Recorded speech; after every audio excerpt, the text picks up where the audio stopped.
welcome to Stretford Paddock. My name is Joe. I'm joined by Adam. We're here for the team news for Manchester United's penultimate game of the season against West Ham. Last game at Old Trafford. It's your final game of your season ticket this season. Do you feel like you're getting your money's worth? Yeah, he does. We're going to be bringing the team news as soon as it comes out, seeing whether De Gea starts, whether we get Matic back, whether we get Pogba back, whether we get Martial back in that starting lineup. Mason Greenwood might be back. What are you expecting to see? Coming out. I'm getting the word. No, not that one, guys. David De Gea starts for MUFC. Flipping. That is a tweet from Simon Peach. Right, so you'd assume that it is correct. Got to be. Tim Fosu-Mensah is at right back. Starting 11, we've got David De Gea, Fosu-Mensah, Lindelof, Maguire, and Williams. No Luke Shaw. Wan-Bissaka taken out. Yeah, Wan-Bissaka out of the team. We've got Matic, Pogba, Fernandes, Greenwood, Martial, and Rashford. So it's that familiar front five, but that back six, or familiar front six, sorry, that back five. What are you thinking, Fosu-Mensah there? I'm not concerned about Fosu-Mensah starting. I said earlier I would have started him myself personally, maybe at left back. But if Wan-Bissaka has been dropped for a poor performance at Wembley and Lindelof and Maguire are still getting away with it, I find that an absolute disgrace. Well, to maybe be totally honest with you. There's something going on behind the scenes. Maybe he's tired. Maybe he's. I know we've got more options there for Wan-Bissaka in terms of Dalot and all that, and Bailly probably couldn't play today due to his knock on his head. So you think about those things, but come on, man. Lindelof and Maguire need to fix up today. They need to put in a performance that suggests they're good enough to play for Man United, because at the end of the day, if they don't continue to perform, by the end of the season, we need to start looking at replacing them. And I don't mean just one of them. Let's go through that lineup again then. De Gea, Fosu-Mensah at right back, Lindelof and Maguire. That sort of number one partnership at this point. Williams as well at left back. Luke Shaw not named amongst the substitutes either. Then a front five of front six, Pogba, Matic, Greenwood, Fernandes, Rashford, Martial. That familiar front six, like I said. But the main story there, Fosu-Mensah comes in at right back. Wan-Bissaka drops to the bench. Luke Shaw is not on the bench either, with Brandon Williams playing at left back. And David De Gea keeps his place in net.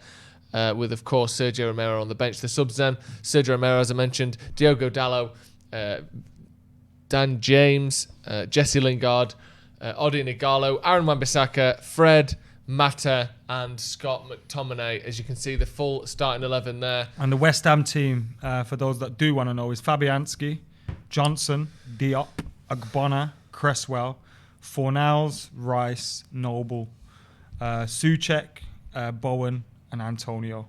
Antonio's the one, isn't he? What's he got? 7 goals this month? Yeah, he scored 4 in one game. He scored 1 the other day. He is on form. He's scoring goals. And I think he's someone that would be coming into this game, if I was him, thinking, I can't wait to play up against Maguire and Lindelof. Seriously. And that's what bothers me, that I feel like strikers come up against United and think, I want to play against these pair. But I'll hassle them. United haven't been done like we were done against Chelsea many times this season, I think. We haven't, and I think ultimately they have improved our defence. Yeah. But it's to a level. Right. Do you know what I mean? I think, let's just say they've taken us to Europa League, marginal Champions League level. They need to push on even more if we want to get to win the Premier League level. Yeah. Because we can't win the Premier League with Maguire and Lindelof playing as they are now. Yeah. Do you know what I mean? Maybe we could win it with them, but they have to improve a lot more. They have to improve. Get your score predictions in for the game. Then now we've seen the team. Any shocks there? Someone said, is AWB on the bench? Yes, he is on the bench. Looks like he's getting rested. Yeah, I think he might be being rested.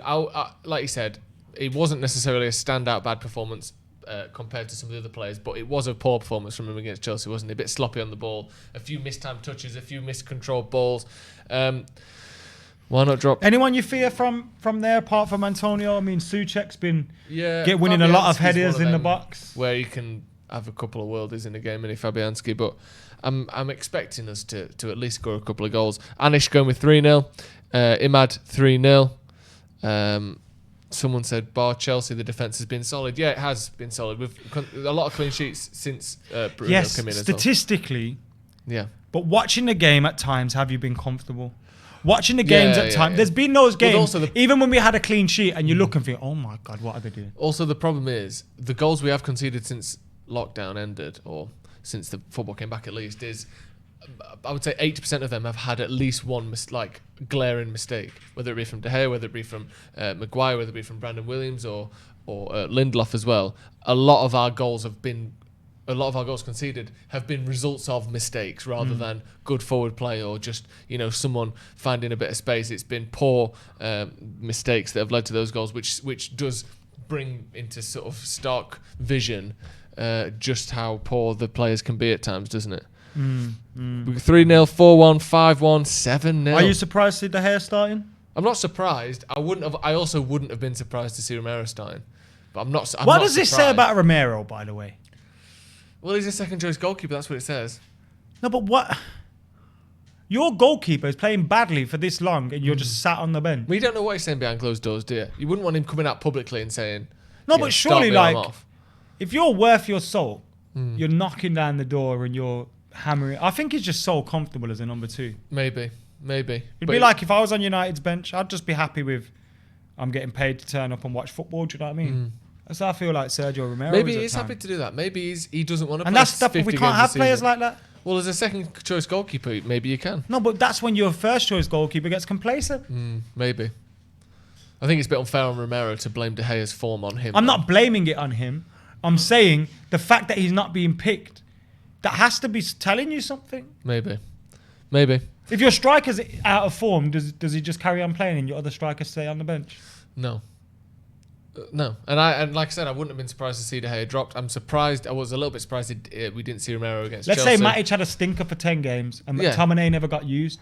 You'd be sitting there thinking, there is more of an, what is wrong with McTominay? Because there's more of an assumption of regularity with your goalkeeper than there is with any other position. It's almost an incomparable position, isn't it? It's like saying if your manager's shit for a few weeks, wouldn't you expect the assistant to be your manager for a bit? No, it's not. It's not. You can't compare those two things. Sorry, mate. It's the same. No. No. What I'm saying is, what you're saying is that. No, I'm not. What I'm saying. What I'm saying is, if your second choice goalkeeper's so good, when your first choice goalkeeper's chucking balls in his net. If he's the best backup goalkeeper in the world, like we've been saying for the last 6 years or whatever it is, surely he starts then. Yeah, well, I'm not saying that that's a bad idea, but what I'm saying is you comparing the goalkeeper with the defensive it's not the same as comparing the goalkeeper to the manager. No, it's not. It is. Goalkeepers can play every single game in a season.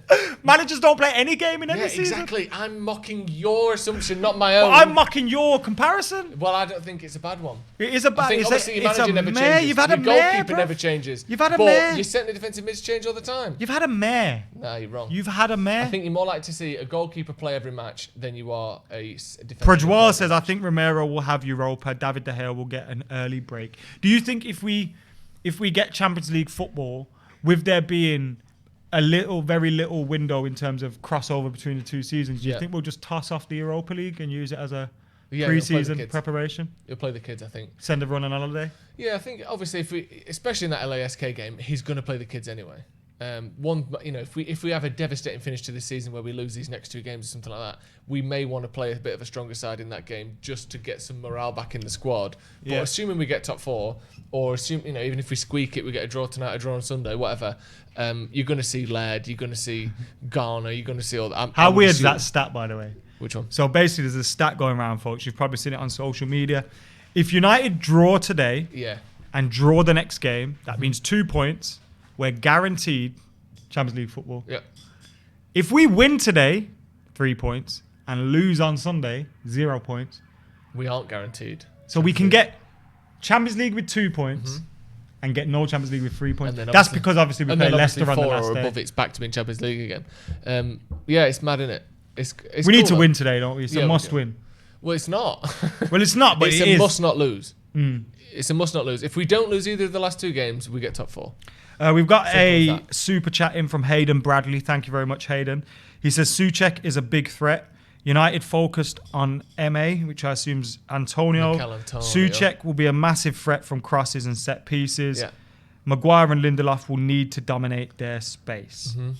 Is that your biggest worry today? No, Maguire, Lindelof, and De Gea. No, my biggest worry is not keeping the ball well in midfield, which is what we saw against Villa, which is what we saw in the second half against Southampton, which is what we saw against Chelsea. I think the individual mistakes of Lindelof for the first goal and whoever, maybe Maguire tapped in his own net, I suppose. Obviously, they made a lot of mistakes, but the biggest problem for me. Well, it wasn't a glaring mistake from Maguire, was it? In the way that it was Lindelof getting bodied by Giroud for the first one. But my biggest worry about United, especially in the league against the smaller teams, is we aren't holding the ball well enough in our. Cyrax says, does this mean the writing is on the wall for Delo now? I didn't see the full bench, but Jesse Lingard's been left out a lot. Delo's left out a lot. Yeah. There's been a lot of players that have been on the periphery. Delo is on the bench. And haven't been involved at all for Manchester United. So yeah. What do you think in relation to their future? Well, I don't get it because everyone's saying that Lingard on the bench today, by the way. Everyone's saying that Pereira is like meant to be staying, aren't they? And he's not on the bench today. I just think he's obviously not first choice. Lingard's obviously not first choice. And the thing is, right, at some point, you can say, oh, the writing's on the wall, do you feel bad for him, all this stuff. They're not playing anyway. Is it any different, Phil Jones being at another club now? He's not a United player, is he? Phil Jones isn't a United player currently. Jesse Lingard isn't a United player. He's played, 2 games in the last 6 months? I genuinely believe Jesse Lingard would have been a better option up front than Daniel James last week. I'm not saying he wouldn't, but what I mean is being on the bench every week is worse than playing for Watford. I actually think Jesse Lingard's better than Daniel James. I don't know why we'd let he's had higher highs James stay and Jesse go. For sure, but he's not been better than him this season. But they're both not good enough for our starting 11. And it ultimately shows that we need to improve our bench. Definitely. We need to. Anybody that's saying, oh, we don't need Jack Grealish, piss off. Yeah. We need Jack Grealish. Well, you see that man yesterday? He was threading balls through to Keenan Davis and he was not finishing his dinner. Yeah. Imagine that's Martial on the end of that, or Rashford, or Sancho, or someone like that. Yeah, and he's going to get loads of games. Unlike the goalkeeper, who obviously there isn't much rotation there, and that's expected.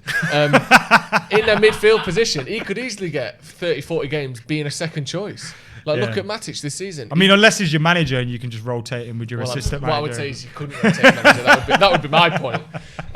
But yeah, even if he's not first choice, which I'm not certain that he wouldn't be, he would still get plenty of games for United. I think it's definitely something United need to be doing.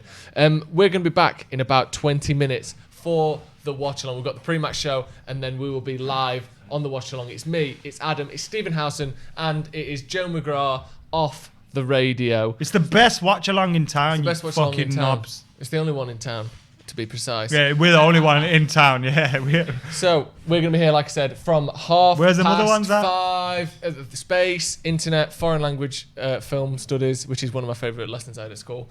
If you've ever watched Irreversible, parties. It's a horrible film to watch. Is it? Yeah, that was the first foreign film I ever watched. It's a French one. It's bad news, man. Is it? It's bad news. So you don't watch any See someone's face get filled in with a fire extinguisher. Okay, let's not talk about that. Cool. Someone says Fernandes looks tired. Have you got your eyes on him, mate? Tell us what he he's doing does now. look tired. Tell us what he's doing now. Someone says Joe and Adam uncensored. Yeah, pretty much. Yeah, like I said, we're going to be back at 5:30. Me, Adam, Stephen, unclothed. Joe and Adam unclothed. Joe and Adam unclothed. We'll be in a Turkish sauna somewhere, trying not to get steam in the cameras, doing a podcast live. Should we do one of them one day? Can we have our own show so we could do? We'll have our own show. Yeah. Give us. We're the bosses some now. ideas in the comments for what our own show should be. We run things. Back at 5:30. Fuck off, Joe. Watch along. See you later.